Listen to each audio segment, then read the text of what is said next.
Hi friends, എല്ലാവർക്കും ഷാനി വ്ളോഗിൻ്റെ പുതിയൊരു വീഡിയോയിലേക്ക് സ്വാഗതം.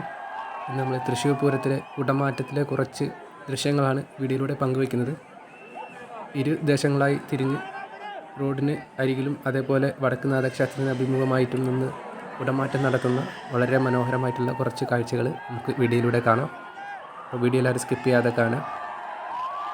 വടക്കുനാഥ ക്ഷേത്രത്തിന് അഭിമുഖമായി ഡബിൾ കുടകൾ നിവർത്തിയും അതേപോലെ അതിൻ്റെ എതിർവശത്ത് നിൽക്കുന്ന ദേശക്കാർ നല്ല ഭംഗിയുള്ള കഥകളി ആനപ്പുറത്ത് എഴുന്നള്ളിച്ചുമൊക്കെയാണ് ഈ പൂരത്തെ വരവേൽക്കുന്നത്. കുടമാറ്റം ഏറ്റവും ആകർഷകമായ ഒരു ഇനമാണ് നമ്മുടെ തൃശ്ശൂർ പൂരത്തിൽ. നിരവധി ആളുകൾ ഒത്തുചേരുന്ന ഒരു സമയം കൂടിയാണ്. നല്ല തിരക്കനുൾപ്പെടുന്ന ഒരു സമയം തന്നെയാണ്. ജാതി മത ഭേദമന്യേ, സ്ത്രീ പുരുഷ ഭേദമന്യേ എല്ലാവരും ഒരുമിച്ച് ഒത്തുചേരുന്ന ഒരു ഇടം എന്ന് വേണമെങ്കിൽ ഈ തൃശ്ശൂർ പൂരത്തിന് പറയാം. വളരെ ഭംഗിയുള്ള കുറേ കാഴ്ചകൾ നമുക്ക് തൃശ്ശൂർ പൂരത്തിന് കാണാൻ സാധിക്കും. ഇത്തവണ ചൂട് അധികമാണെങ്കിലും നിരവധി ആളുകളാണ് ഈ തൃശ്ശൂർ പൂരം കൂടാൻ വേണ്ടി എത്തിയിട്ടുള്ളത്. പൂരം കൂടാനെത്തിയവർ വളരെ വലിയ രീതിയിൽ തന്നെ ആഹ്ലാദ പ്രകടനങ്ങളും ആഘോഷങ്ങളും ഒക്കെ നടത്തിക്കൊണ്ടാണ് ഈ പൂരത്തെ വരവേൽക്കുന്നത്.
പാറമേൽക്കാൽ ഭഗവതി ക്ഷേത്രത്തിന് മുന്നിലെ അലങ്കാര വിളക്കുകളും ദൃശ്യങ്ങളൊക്കെയാണ്.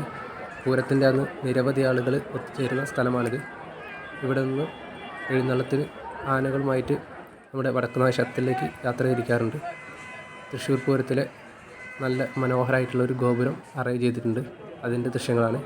അതുപോലെ തന്നെ വടക്കുന്നാഥ ക്ഷേത്രത്തിന് മുൻവശം ഓരോ ഗോപുരനടയിലും ഇതേപോലെ നല്ല ഭംഗിയിൽ തന്നെ അലങ്കാര വിളക്കുകൾ കൊളുത്തി കാണാൻ നല്ല മനോഹരമായിട്ടുള്ള കാഴ്ച.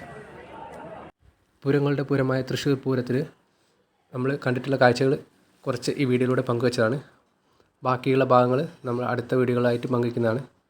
മറ്റൊരു വീഡിയോയുമായി കാണുന്നവരെ എല്ലാവർക്കും ബൈ ബൈ.